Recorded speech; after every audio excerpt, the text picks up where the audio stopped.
back with another episode of Local Roots. Hi, I'm Todd Studer. We've reached the middle of the week, and we have a special episode for you today.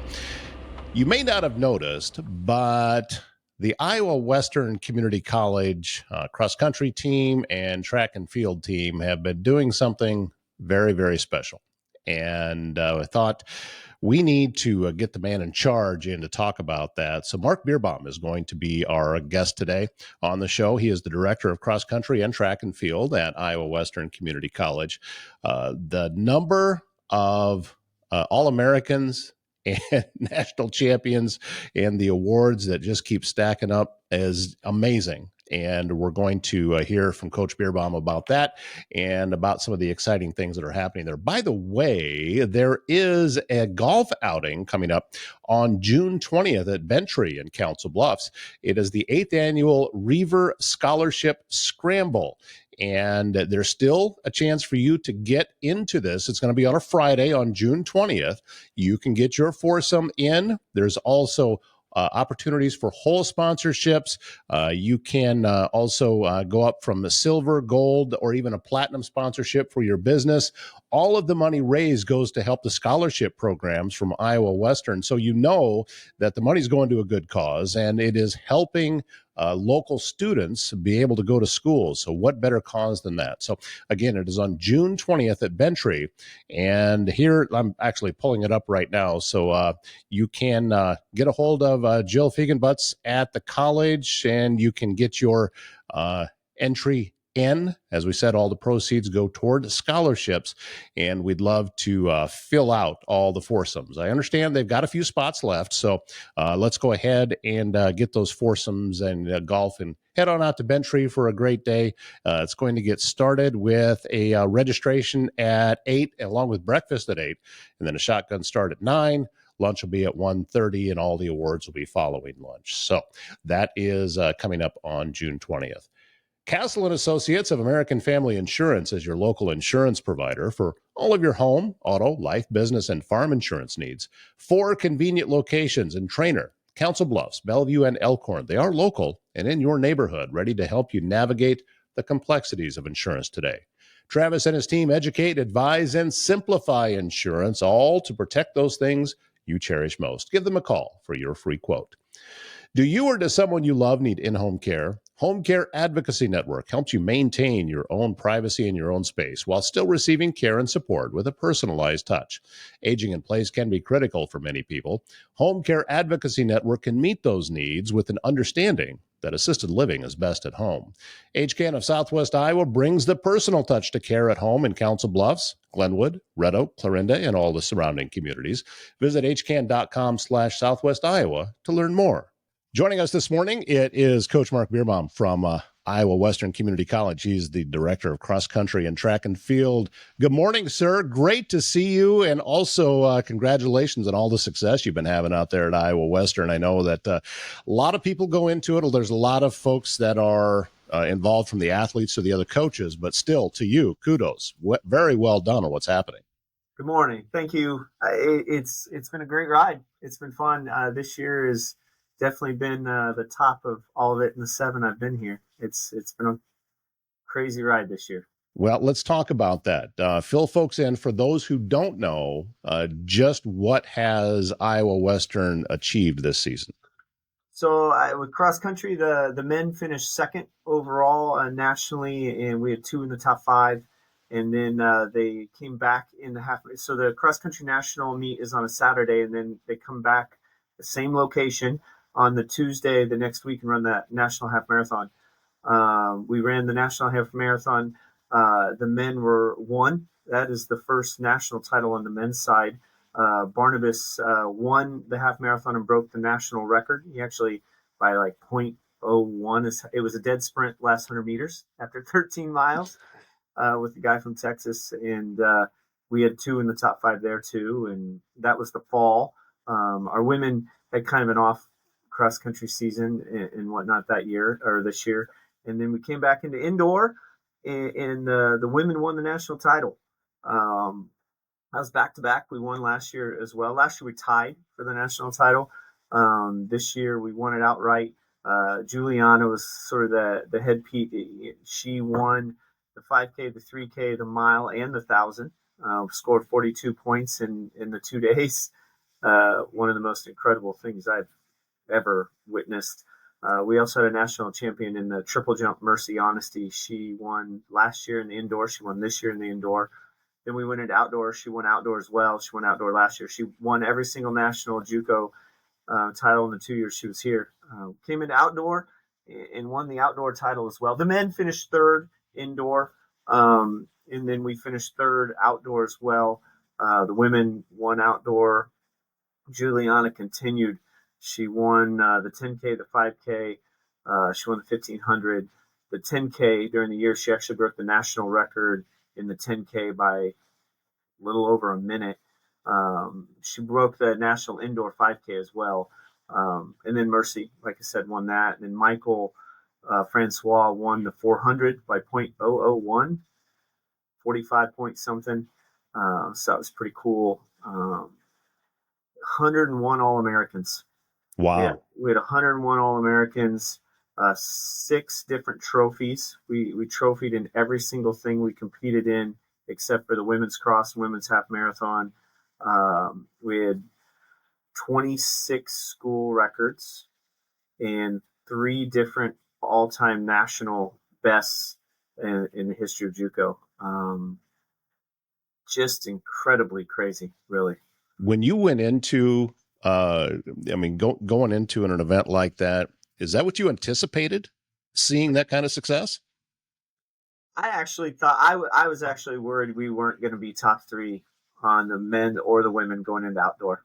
I didn't think we had enough, to be honest with you. Indoor too. We had pieces indoor a lot more than we had outdoors. A couple more events indoor that we are stronger in, that gave us a little bit more on the indoor side. We went into the season. My staff and I actually went into track season thinking we had a better shot on the men's side than we did the women. So yeah, and crosswise, I wanted the men's title. We had the best team we've had ever, and I thought we had it. We just, one thing or another, you have to have all 5 at the same time, and we didn't have the greatest race. And Salt Lake City had a really good team as well. It was us 2 were the top 2 teams going in by far, I thought. So 101 All-Americans? No, we had talent. But it is amazing to me how much we really pulled off. We're not a rah team. We just kind of, I told this to a couple of my friends, we have our team meetings before the national meets, and for the most part, it's really, really low key. Go in, and I'm like, let's just, if you do what you do, show up and do you. Don't do anything special. You don't have to go crazy or act like you need to do something more, and we'll be fine. And this group really just a workman's mentality, blue collar, just walk in, do our thing, and walk out, and whatever we are when we're done, we are. And it really just kind of was that way all year. So yeah. It sounds like that there was kind of a culture and an energy this season that everybody bought into, and that's the type of thing that can feed on itself as you're going through, and you start to see people achieving things that maybe they didn't even think they were capable of. Yeah, it all over. And we have, even when Coach Marshall was directing the program before, in this 7 years I've been here, it has been an overall program. The throws go and do their thing, and the sprints and the jumps and the distance, and it is like everyone just kind of showed up. Sarai, she's a thrower from Florida for us, just showed up. She didn't even make the national weight throw last year. She was top 5 this year, and we needed that going into towards that last hour of indoor. It was not decided into those last couple of events on the indoor side, and then she did it again outdoor and shot. She broke the school record in the shot put. She really just stepped up. Mercy Sakina was second indoor and long jump. Mercy, I don't think placed, remember right, this year. Mercy was second. Sakina didn't make the final. It just so many pieces, and it was like that all day, everywhere, in all the different events. Let me talk to you a little bit about because you're bringing athletes in, and from my vantage point anyway, there's not a lot of schools that have indoor track programs. That there's obviously the outdoor track program is there, but indoor is there a lot of teaching and a lot of coaching that has to go into it to kind of change how that is approached by moving indoors? I mean, the track's smaller, so there's a lot of things that go into it. Yeah, around the states in the Midwest, it has grown. East Coast, there's state meets. Illinois also, they have a state meet Okay, for indoor, right. and so different states, it's a little bit more prevalent. Um, the Caribbean kids are international athletes. Most of them haven't they not even seen an indoor track, and so yeah, there's a learning curve, especially on just we're changing tracks. We're on 200-meter bank track, we're 200-meter flat track, we're on a 300-meter track.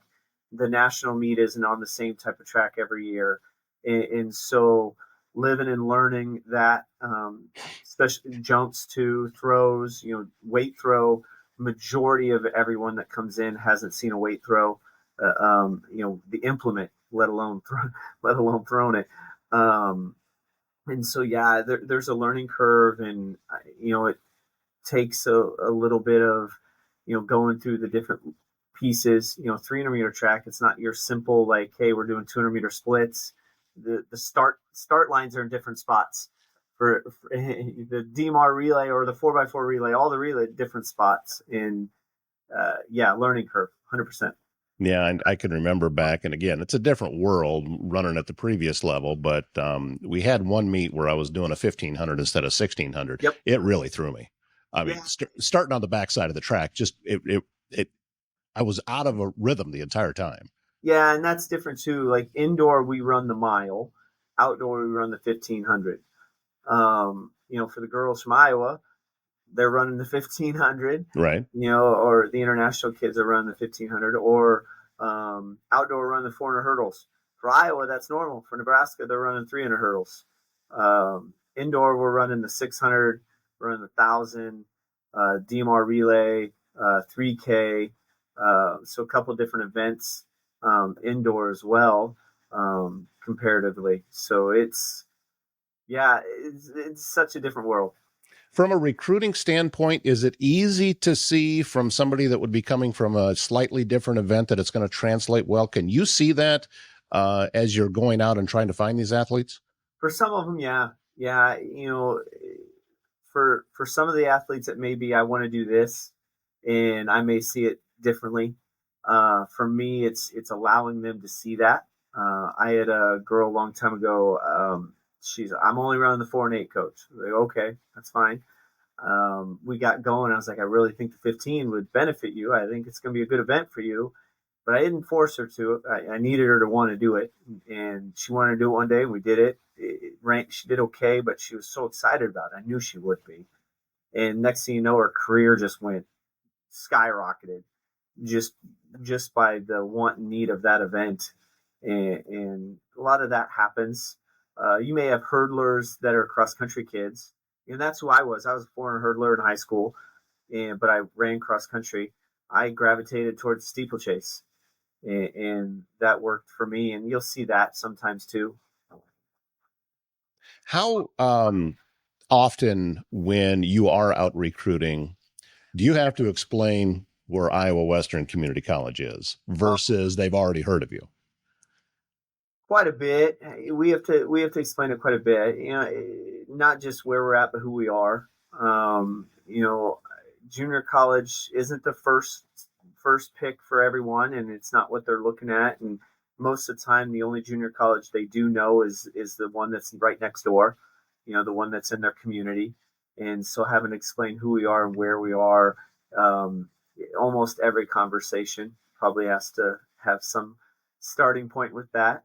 Because we're not your typical junior college, I think, campus wise. We have 24, 25 buildings on campus, and Uh, we're the only junior college in our region that has a track on our campus, and so we host regions here, and the other athletics too, or like our wellness center, a 2-tier athletic center with an indoor 70-yard football field. That's not something that is on a lot of campuses as well, and dorms too. Some of these junior colleges, they don't have cafeteria, they don't have dorms. We have both of those. We have 3 different styles of dorms, along with a full all-you-can-eat caf from 7 to 7, and we're also located in a pretty cool metropolitan area. I mean, between Council Bluffs and Omaha, you can get to just about anything. A lot of these junior colleges, quite a few of them are in smaller communities. And so, For you, when it comes to recruiting, how far out do you look? I mean, are you starting with a nucleus around our particular region in Southwest Iowa, or are you just always scanning and taking a look at what else might be out there farther out?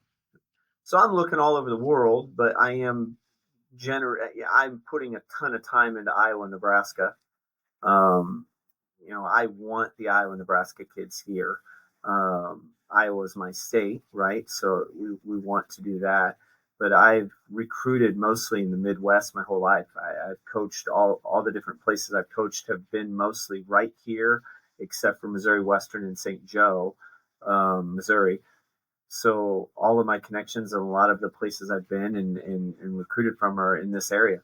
And the international piece that I have started with really started here and has grown here, and that takes me all around the world. But outside of that, like I'm bit and piecing all over the U.S. as well. I've had kids from Florida, Jersey, kid from Ohio coming, Texas. Um, the West Coast not normally because they have their own type of JUCO system with California and Washington and Oregon that are set up a little bit different.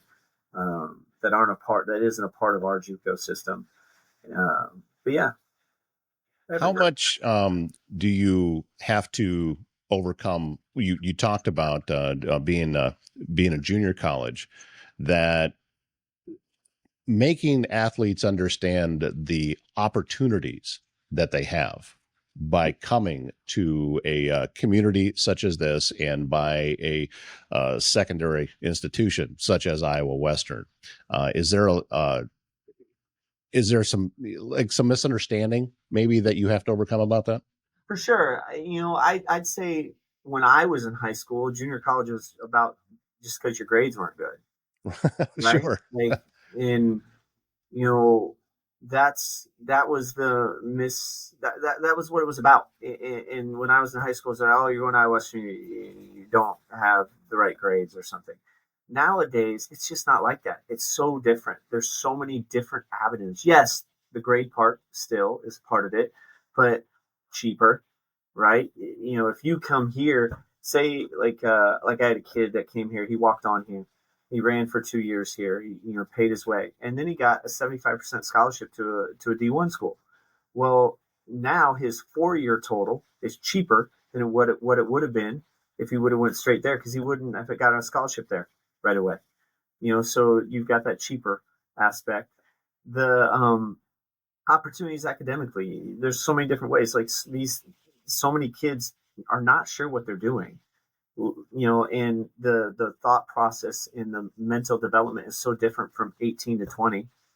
And so you go into school at 18 and you think you want to do this, you get 2 years later and you want to do something different. Well, the same core curriculum, those general electives, those general things, general studies that need to get done, math, the science, the Englishes, they're the same the first 2 years almost anywhere you go.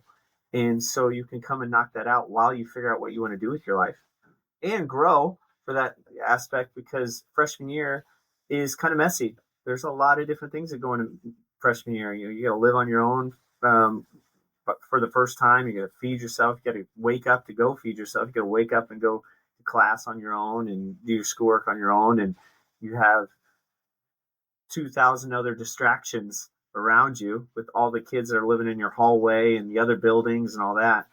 And it's hard.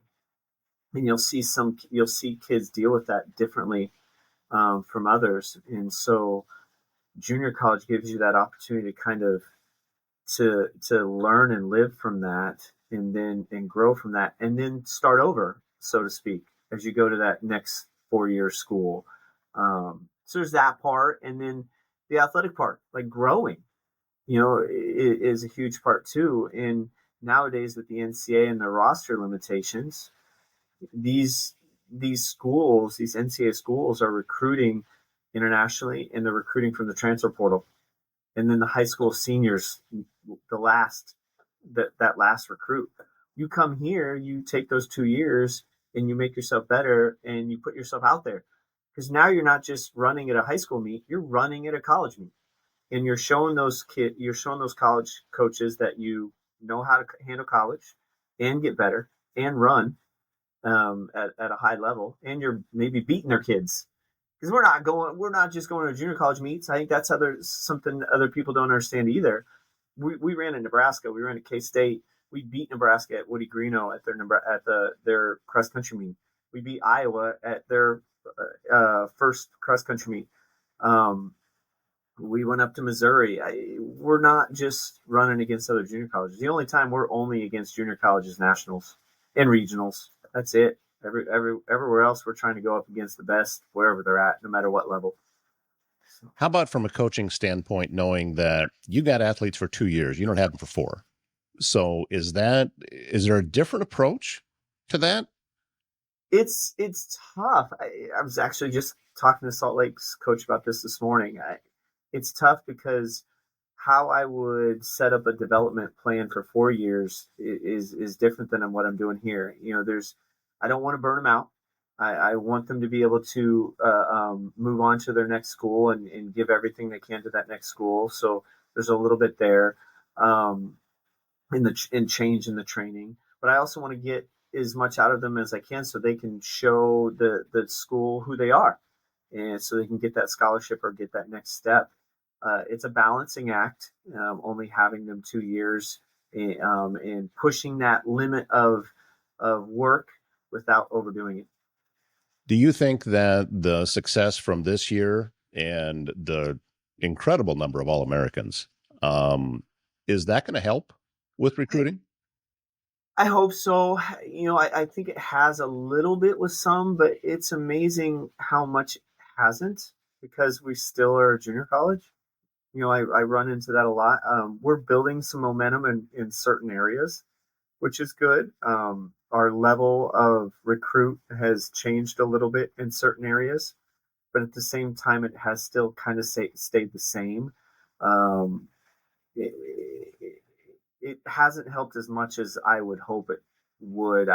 We're still fighting that battle of the perception, and you know, I put some graphics out a couple weeks ago.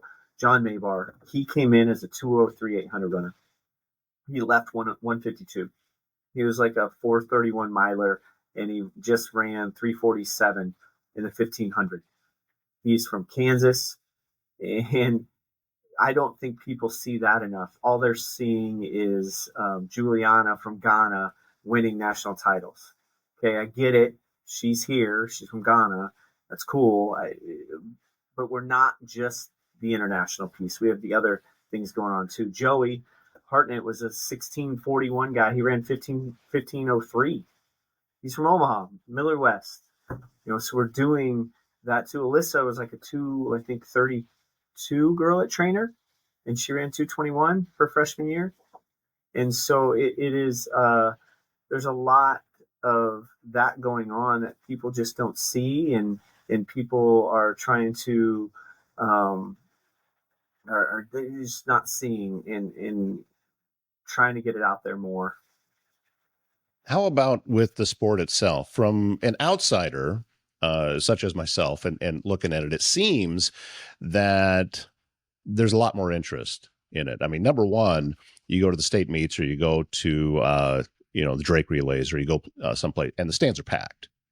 They're just full of people. Also, I talked about it on this show, the young man from Western Dubuque that first kid in Iowa to break the 4-minute mile. Yeah. I mean, who would have thought that we'd be seeing high schoolers turning those kind of times, and we're seeing, even going down to the 100, we're seeing the times coming down, even at the high school level. It seems to me, as I said, from an outsider standpoint, that the sport itself is becoming more and more mainstream instead of just, here's what I'm going to do in the spring to keep in shape for football in the fall.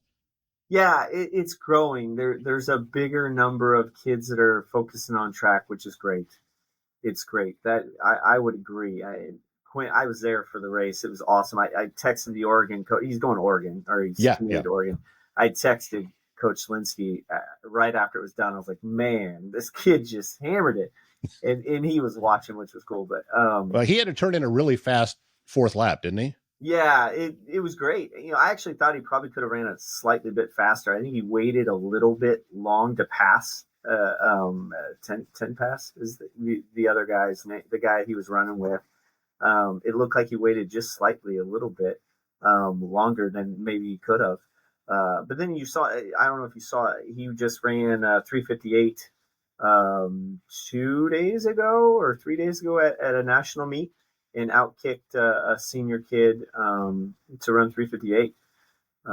And I don't remember what their last lap was, but it was pretty fast too. He's got one heck of a kick.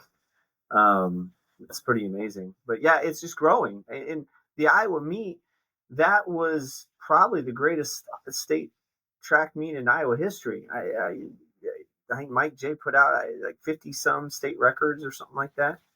And so it is, it's growing, and it's not just, it's everywhere. I saw some in Wisconsin, guy ran 4:01. It's all over the US. It's just growing, and that's incredible, and it's great. And I think the next piece is now kids need to understand as it grows that it's not just Oregon or Florida or Texas or, Wisconsin, Colorado that are running great. You've got D2 schools that are running out of their mind. You've got some D3s running out of their mind. JUCO running out of their mind. And it's okay to go there, because it's not about where, it's, does the coach care, and is the coach helping, and are his athletes growing? And the other piece is fun. Yay, Oregon, obviously. But, I think that's the next piece, is allowing, because you have so many kids that aren't going. They're not going, I'm not going to college because I can't run at Texas, or I'm not going to run, and I'm just going to go to Iowa, but I'm not running. And they're really good. And because they can't see themselves going to a D2 and running. What do you feel is up next for Iowa Western? I mean, where's the program headed? What do you see from a recruitment level of athletes coming in? I mean, where are things at? I want to continue doing what we're doing. I want to continue to grow. When I got here, there was a couple mainstays. Barton was a mainstay, New Mexico was a mainstay in the junior college level. Couple of it there. In the last 5-6 years, we have been a part of that conversation. We've put ourselves in that conversation.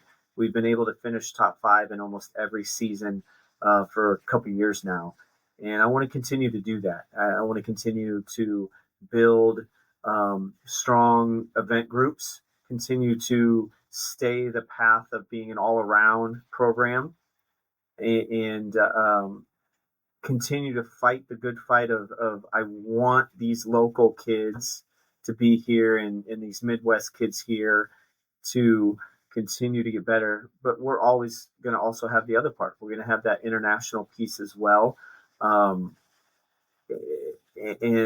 just build it and continue to build it. And there's really nothing special or nothing extra special about what's next in regards to or secret sauce to it or anything. It's just keep doing it. We need to upgrade the track facility, and I know there's talks with the athletic director about maybe building an indoor 300-meter track on campus. That would be a huge change. And we can give back to the community, I think, a lot more with that facility, with having meets and high school meets and college meets here, and bringing more energy to the campus with that. And we'll see what happens there. We've talked about redoing the outdoor track, but we also talked about that. And um, I want to win cross. I want to win a men's title. That's something that's still we're still trying to get. Men's track title. We got that half marathon title, which was great. But it's been the women's side has been dominating in 4 out of the last, I think, 5 indoor titles. But I want to win cross. We've been second on the men's side. We've been third on the women's side. Get after that. We're in Fort Dodge this year, so that'd be kind of a cool place to do it if we can figure it out.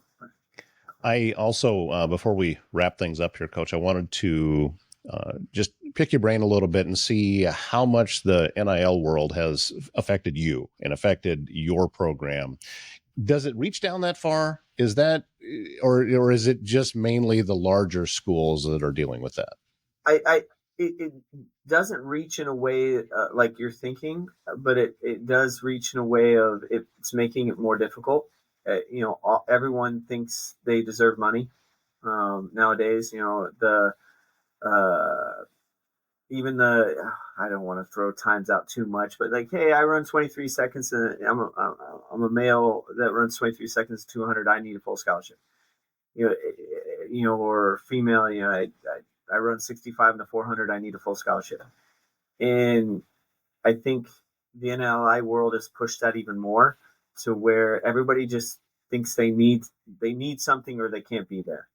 And if I don't get something, I'm just not going to do it. And that's hard and an interesting conversation to have with kids and the understanding. I'll bring myself. I ran the 400 hurdler, and I went to college as that. And my first college meet, I jacked up my hip and messed up my calf before from basketball in high school, and I went in and ran horrible. I ran like a 2:2800. It was so bad, and I almost quit. My dad's like, "No, you can't do that." Committed, and I stayed in there. And long story short, I ended up a steeplechaser and then grew into a marathoner. And I cannot, for the life of me, think about not doing it. Like I did it. Like money, no money, not this, not that. Like no way. And too many kids are just walking away because I can't do this event or I don't get this money, and it's sucks. It's sad. There's you said it at the beginning. There's so much more than just the running part, and the character building and the work ethic and all that. And so, yeah. Well, I talked about it on the show recently. I'll tell you just real quickly what the story is, because I was just a freshman and running in my second meet ever, and I was running in the mile, and it was a crazy, crazy windy day. It was about 40-mile-an-hour steady wind, and it was in our face as we came around the last turn and coming up toward the start finish line. And I went into my kick of this was yards back then because I'm an old guy. So, about 300 yards left, and I had the lead, and I came around the last corner and that wind hit me and I quit. In the lead, I mentally gave up and I got caught and lost that race by a 1/10 of a second. Oh, wow. And that lesson has stayed with me my entire life, past even when I'm no longer running, that you don't quit. At the end, races are won when it gets hard, not when it's easy. Yep. For sure. And that applies to every point of life. And that I learned it at the age of 14 because of track and field. Yep. So that's something that it can, just, and I know that's other sports. Yeah, I can look at other athletes in other sports that have learned really strong lessons along those same kind of lines. But that's the one that, I still remember what it felt like, and it's been a while, and I still remember that. So I'm thrilled for all the success that you're having there. I'm excited for what's coming, and I'm hoping that we can continue to be a mouthpiece for you and get the information out there, and anything that we can do here for you, would love to be able to do that. Thank you. I appreciate it. Thank you. And I want to be out in the community, especially in the Southwest Iowa community more, and want people to know who we are and who I am and what we're doing and the energy that's behind it. So I appreciate the time for sure. Just real quickly, Coach, what year did you graduate from Griswold? Yeah, I graduated in 97. 97. Okay. Yep. Yeah, that would have been just before I got to KMA Oh, and nice. was out doing sports. So, Yep. Yeah, so- my dad's from Griswold. He coached basketball there. He ran track and cross country at Clarinda Junior College and then Peru State. And then I graduated. I went to Dana College in Blair, Nebraska. Mhm. So kind of stayed in the area. And we had Scott Stanley from Malvern. There's a couple kids from Riverside. There's Poulters and Buttrey from Shenandoah that all ran at Dana. Kind of a I remember it. Missy Buttrey? not Missy, her older Not Missy? sister. I remember that name. Older sister Mandy, and then Matt Okay. Poulter were there, and it was kind of a secret area for us. But we got it in. We ran really well and for the Midwest, and but it was all like Nebraska, Southwest Iowa kids, and then Nebraska kids that were there. A couple sprinkled here and there from some other areas, but Midwest. Always been here and always enjoyed the area. All right, Coach. Thank you so much for your time, and congratulations on the most recent success and the success that's on the way.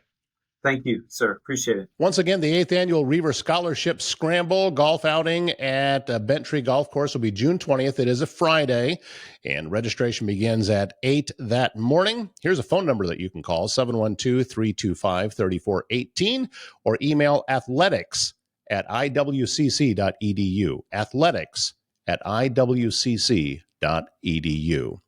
When you need metal fabrication done right, look no further than Foxco Fabrication in Council Bluffs. From custom welding to large-scale manufacturing, your ideas come to life with expert craftsmanship and cutting-edge technology. All types of great signs that they make there, whether it's a sign that you want to customize yourself or get one of their pre-made signs, you can do that. They do laser etching on glass, on slate coasters, on metal cups, all kinds of great things. FoxcoFab.com is the website. If you have a leak, a clogged drain, or planning a big remodel, Waldstein Plumbing in Council Bluffs has you covered. Fast, reliable service and expert craftsmanship, handling everything from small repairs to major installations. They're locally owned and trusted and take pride in doing the job right the first time. That's Waldstein Plumbing in Council Bluffs. Also, Air Serv Heating and Air Conditioning in Council Bluffs. That's the same family, the Waldstein family. Travis and his son Hayden and all of their staff. They've got a growing staff, continuing to get bigger and bigger, and they are doing some wonderful work in the area. So again, Air Serv Council Bluffs or WaldsteinPlumbing.com is the websites. Once again, thank you to Coach Marc Bierbaum, Director of Cross Country and Track and Field at Iowa Western Community College, for being our guest today. And I got a feeling we're going to be hearing from him again on a more regular basis. And what better thing? There's so many great things going on at Iowa Western. We need to start singing them some praises and being cheerleaders as a community. I think sometimes we kind of overlook all that they are achieving out there. Go to their website, take a look at all the national championships that they are winning. And whether it be football, whether it be the cross country, I mean, even shooting. I mean, they're just killing it out there with all of the success that they're having at Iowa Western Community College, and the campus just keeps getting nicer and nicer. So again, let's help out with that 8th annual Rievers Scholarship Scramble coming up on June 20th. All right, that wraps up today's show. My name's Todd Studer. We'll see you back here again tomorrow morning.